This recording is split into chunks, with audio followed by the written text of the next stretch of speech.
السلام علیکم ورحمۃ اللہ وبرکاتہ. الحمد للہ رب العالمین والعاقبۃ للمتقین والصلاۃ والسلام علی رسولہ الکریم. اعوذ باللہ من الشیطان الرجیم. بسم اللہ الرحمن الرحیم. قال اللہ تعالی فی القرآن المجید والفرقان الحمید ان الحکم الا للہ. محترم حضرات، جان بوجھ کر کے 5 منٹ دیر سے شروع کرنا تھا. تھوڑا سا آج ہم اپنی بات پوری کریں گے تو ہو سکتا ہے کہ ہم 45 تک 50 تک آپ کو بات سمجھیں. ہم جس ٹاپک پر آپ سے بات کرنا چاہ رہے ہیں وہ یہ ہے کہ مسلم پرسنل لا بورڈ اور ایکسٹرا سول کوڈ کیا ہے اور اس وقت جو صورتحال ہے اس کی بنیادی وجہ کیا ہے. یہ بات سب کو جاننے کی بھی ہے اور سب کو سمجھنے کی بھی. تو ہم تینوں باتیں انشاءاللہ پوری کریں گے. ہم اللہ سے دعا کرتے ہیں کہ اللہ تعالی ہم سے صحیح بات کہنے کی اور آپ کو صحیح بات سمجھنے کی توفیق عطا فرمائے.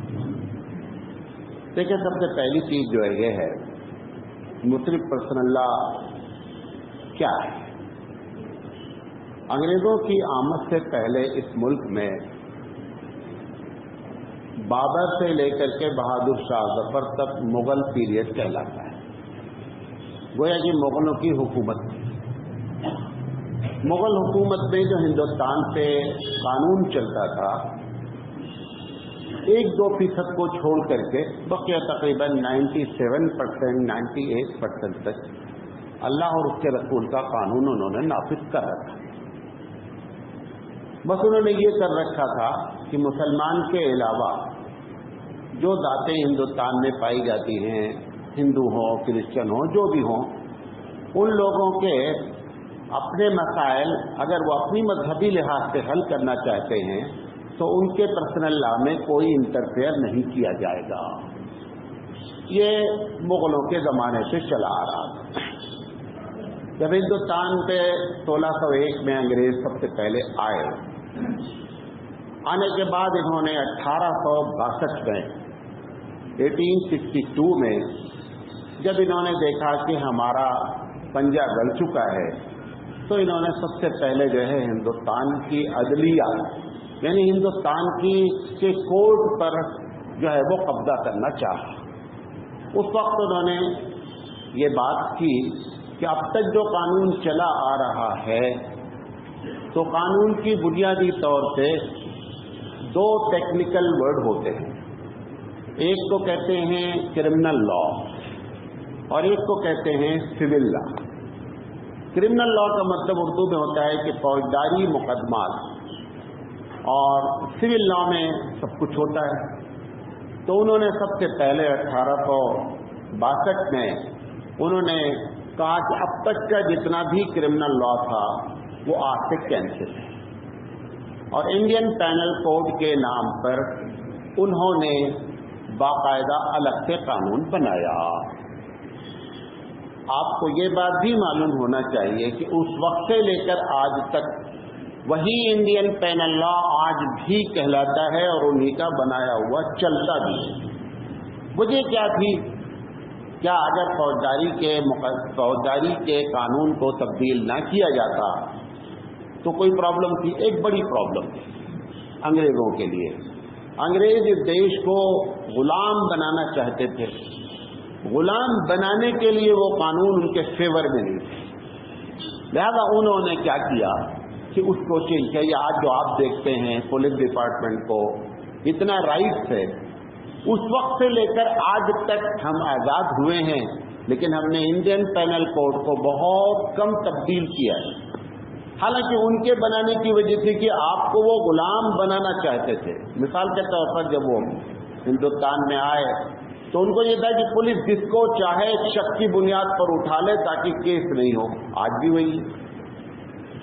تو انہوں نے تو ہم کو غلام بنانے کے لیے اس قانون کو بنایا تھا، لیکن افسوس یہ ہے کہ آج بھی वो जिनके हम बहुत एंटी हैं, उनको गालियां देते हैं अंग्रेजों को, उसके बावजूद हम उस कानून को हमने तब्दील नहीं किया, थोड़ा मोड़ा इंडियन पैनल कोड में। बहरहाल ये एक लंबी चौड़ी बात है। लिहाजा उन्होंने अपने मर्जी के तहत 1962 में जो है वो क्रिमिनल लॉ को टोटल चेंज किया, अपनी मर्जी से रखा। उसके बाद कुछ दिन के बाद जब इनका पंजा और गड़ गया और जब 1857 में लाल किले पर इनका झंडा गड़ गया, तो चूंकि इनकी बुनियादी दुश्मनी जो चल थी वो तो मुसलमानों से थी, ये तो बाद में हमारे बरादराने वतन आज़ादी के नाम पे शामिल हो गए।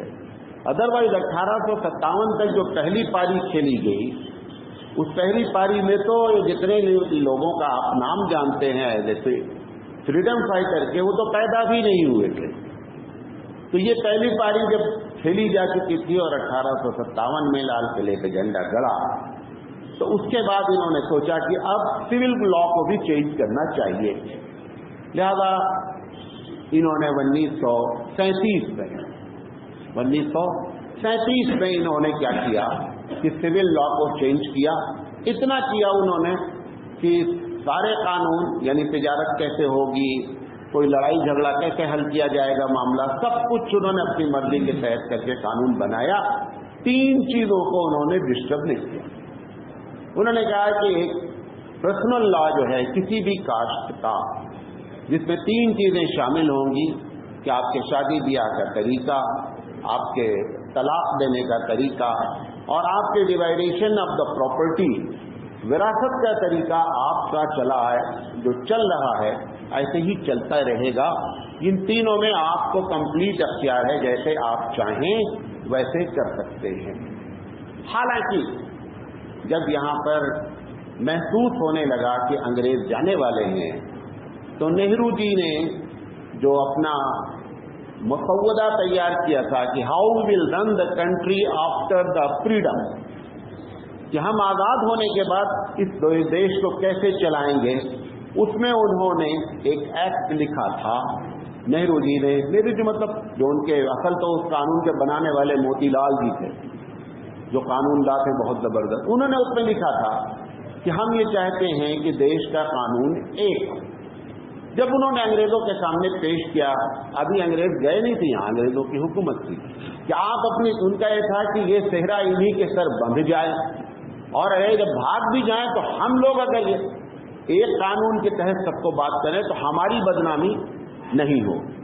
जब अंग्रेजों के सामने उन्होंने कहा कि हम चाहते हैं कि ये निकाह, तलाक और विरासत का मसला भी खत्म करके एक कानून के तहत एक देश के लोग एक कानून के तहत जिंदगी गुजारें, उसी का नाम है यक्सा सिविल कोड।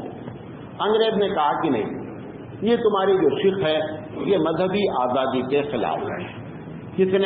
जिसने हमको गुलाम बनाया था वो भी इस बात को समझ रहा है। उन्होंने कहा कि नहीं।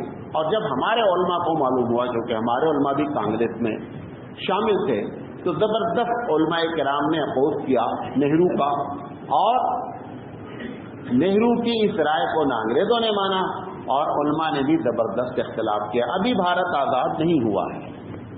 इसके बाद नेहरू यानी कांग्रेस ने लाहौर में फिर मीटिंग की और मीटिंग करने के बाद इस यक्सा सिविल कोड यानी सारे लोगों का कानून एक हो, इस पर उन्होंने फिर मीटिंग की और मीटिंग करने के बाद वहां की अक्सरियत ने इसको कंडम करार दिया कि नहीं, मुसलमान अपने तरीके से जिंदगी गुजारेंगे इन 3 मसले में, क्रिश्चियन अपने तरीके से जिंदगी गुजारेंगे।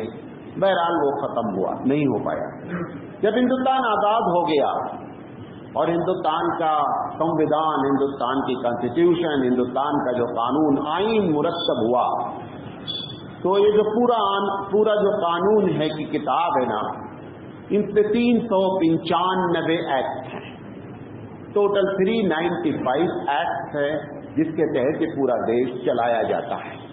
आप ये कहिए कि 395 पॉइंट्स हैं कि उनके तहत ये देश चलाया जाता है। फिर उसके अलावा इसमें 12 चैप्टर और हैं जिसको वो शेड्यूल के नाम पे कहते हैं, जिसमें हर स्टेट को अपना अपना एक अलग अलग राइट है। वो 395 एक्ट जो रखे गए उसकी 2 किस्में हैं। कितनी किस्में हैं? 2 किस्में। एक ये है कि قانون بنانے والوں نے دیشواसियों سے अपील की है, वो कानून नहीं, ये रिक्वेस्ट है कि आप लोग ऐसा करें तो बेहतर होगा, कोशिश करें कि ऐसा हो जाए. ऐसे अल्फाज ड्राफ्ट में लिखे गए कि कोशिश करें, अगर ऐसा हो जाएगा तो बहुत अच्छा होगा. और एक ये कानून है कि जो फंडामेंटल राइट्स हैं, जो कानून है उसको आप चेंज नहीं कर सकते. तो एक रिक्वेस्ट है, एक कानून है. ये 395 जो एक्ट हैं ये 22 चैप्टर पर डिपेंड है. कितने? 22 चैप्टर्स हैं इनके.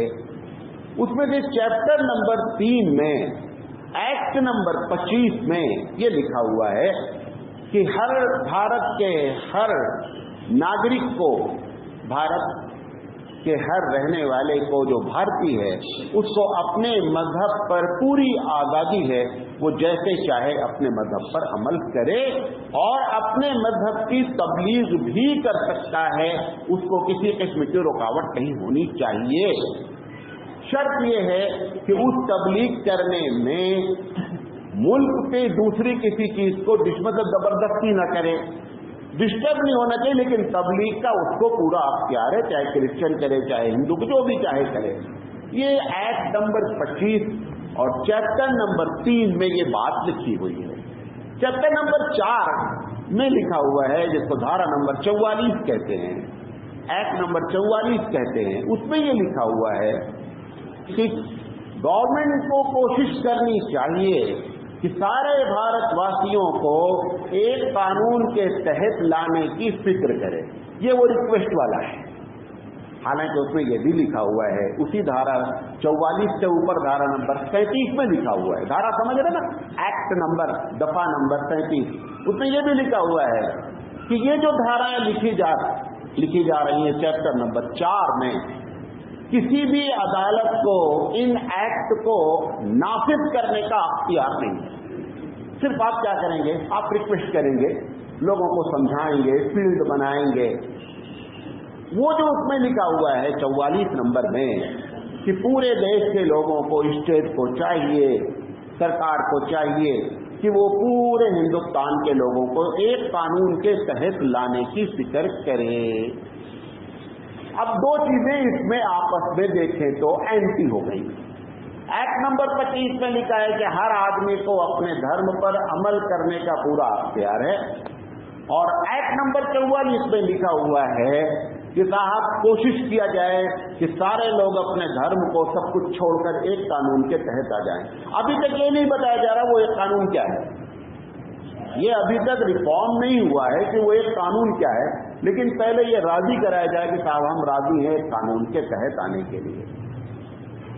इन दोनों धाराओं पर अंबेडकर साहब से हमारे मुस्लिम जो उस वक्त मेंबर ऑफ पार्लियामेंट थे, खासकर महबूब साहब, महबूब बेग उनका नाम था, उन्होंने अंबेडकर से कहा कि ये दो धाराएं आपस में क्लैश कर रही हैं.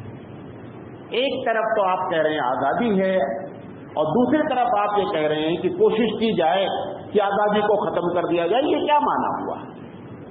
तो अंबेडकर ने कहा कि नहीं, इसमें आप जो समझ रहे हैं वो माना नहीं है, बल्कि ये है कि आपकी आजादी पर कभी कोई कानून नहीं बन सकता.